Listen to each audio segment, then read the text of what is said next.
আগে যদি তার কাছে অত্যাচারের শিকার হয়ে থাকেন, কোনো আইনি ব্যবস্থা বা এরকম কোনো শোনেন, আইনি ব্যবস্থা নেইনি, কারণ আমি দুটো সন্তানের কথা চিন্তা করে সেভাবে যেহেতু আমার দুটো মেয়ে সন্তান আছে, থাক মানায় গুছায় নিয়ে সংসার করার চেষ্টা করি। এখন আপনার হাজবেন্ড যদি বলে যে সম্পূর্ণ মিথ্যা বানোয়াট কথা বলতেছে আমার কাছে, যে তিনি যে আমাকে শারীরিক টর্চার করেছেন সে ডকুমেন্টস তো আছে আমার কাছে, মেডিকেল ইনফরমেশন আছে। এই দেখেন, আপনারা দেখেন, এই যে কালো দাগটা দেখেন, এই কালো দাগটা কিন্তু তার মারের দাগ। এই যে সে আমার পায়ে যে জখমটা তার মারের দাগ। আচ্ছা, এই তো প্রায় তো আপনাকে মারধর করতো, যেহেতু এই যে চিরুনি দিয়ে দাগ আছে, এই দেখেন চিরুনি দিয়ে অনেক দাগ আছে। এত অত্যাচার বা এত মারধর সহ্য করছেন আপনি, কি বলবো, তারপরও আপনি এই জিনিসটা, যেহেতু সবাই পরিবার কিংবা আত্মীয় স্বজন নিয়ে বসেন নাই কেন? আমি বাবা মাকে আসলে জিনিসটা জানিনি যে বাবা মা কষ্ট পাবেন। আর দ্বিতীয় কথা, যে আমার প্রতিবেশীরা সবাই জানতেন, কিন্তু আমি তাদের বাবা মাকে জানাইছি। আমি তাদের বাবা মাকে বারবার ইনফর্ম করছি, আপনারা আমার কল রেকর্ড চেক করে দেখতে পারেন। হ্যাঁ, যে আমি তাদেরকে বারবার জানাইছি, বারবার তাদের কাছে সাহায্য চেয়েছি, বাট ওনারা কোনোই আমাকে সাহায্য করেন। শ্বশুরের প্রতি কি আত্মবিশ্বাস ছিল কিনা যে আসলে এই জিনিসের সমাধান তারা করবে? হ্যাঁ, আত্মবিশ্বাস ছিল। আপনার হাজবেন্ডের ভাই বোনের সংখ্যা কেমন? আমার হাজবেন্ডের দুই ভাই। এই যে আপনার শ্বশুর বাড়ির পক্ষ থেকে একটা মানুষই কি আপনার পক্ষে কথা বলার নাই? আপাতত মনে হচ্ছে নাই। এর আগে কি তাদের সাথে কোনো ভালো আপনার সম্পর্ক ছিল? হ্যাঁ, জিজ্ঞাসা করেন। আমার শাশুড়িকে আমি মানে 2 মাস তাকে নিজে ডাক্তারখানায় নিয়ে গেছি, ডাক্তারখানা থেকে নিয়ে আসছি, তাকে চিকিৎসা করাইছি, মানে চিকিৎসা যত কাজ আমি করছি। তা ইভেন আজকে সকালে তাকে আমি 6টা বাজে ভাত রান্না করে দিয়ে নিজে সিএনজিতে উঠাই দিয়ে এসছি।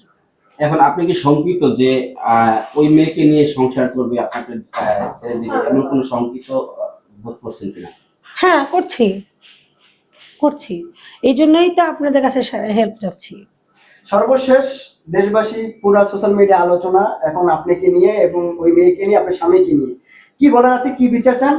আমি বিচার চাই তার আইনের কাছে, আমি বিচার চাই সামাজিক যত মহিলা পরিষদ আছে তাদের কাছে, যে তারা যেন আমাকে সাহায্য করেন এবং এই ধরনের যারা কালপ্রিট আছেন তাদের যেন সাজা হয় এবং তারা যেন এই ভুল থেকে বের হয়ে সুষ্ঠু সুন্দরভাবে সংসার করে। এটা আমি জনগণকেও বললাম, আমার স্বামীকেও বললাম।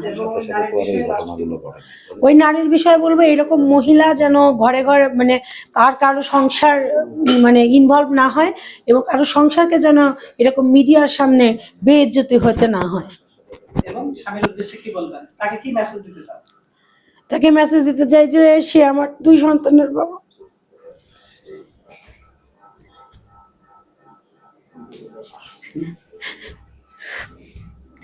আমি তার সাথেই থাকতে চাই। আমার সংসাররা, আমার সন্তানরা বাবা হারা হোক, এটা আমি চাই না। আমরা সবাই নেব।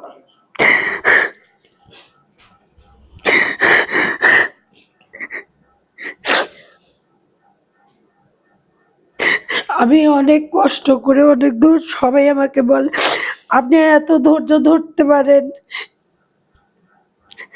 আমার পাড়া প্রতিবেশী সবাই আমাকে প্রশ্ন করে আপনি এত ধৈর্য ধরতে পারেন কি করে, আমরা হলে পারতাম না।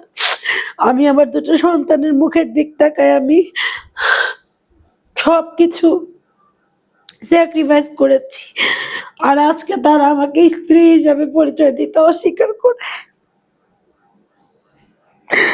আপনারা যাবেন আমার স্বামীর কাছে, আপনারা হয়তো প্রশ্ন করবেন, সে হয়তো ইনায় বিনায়, আপনাদের কাছে অনুরোধ, আমার দারোয়ান আছে, আমার প্রতিবেশী আছে, আমার ফোন আছে, আপনারা চেক করে যায় যে আমি মানে তার সাথে বিয়ে হওয়ার থেকে আমি কোনো পরকীয়া বা কোনো পর পুরুষের সাথে কথা বলছি কিনা বা কোনো নোংরামি করছি কিনা কেউ বলতে পারবে কিনা।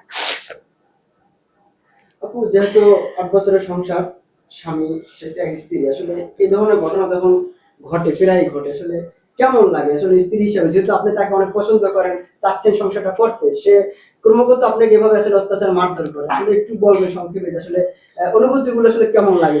অনুভূতি শোনেন,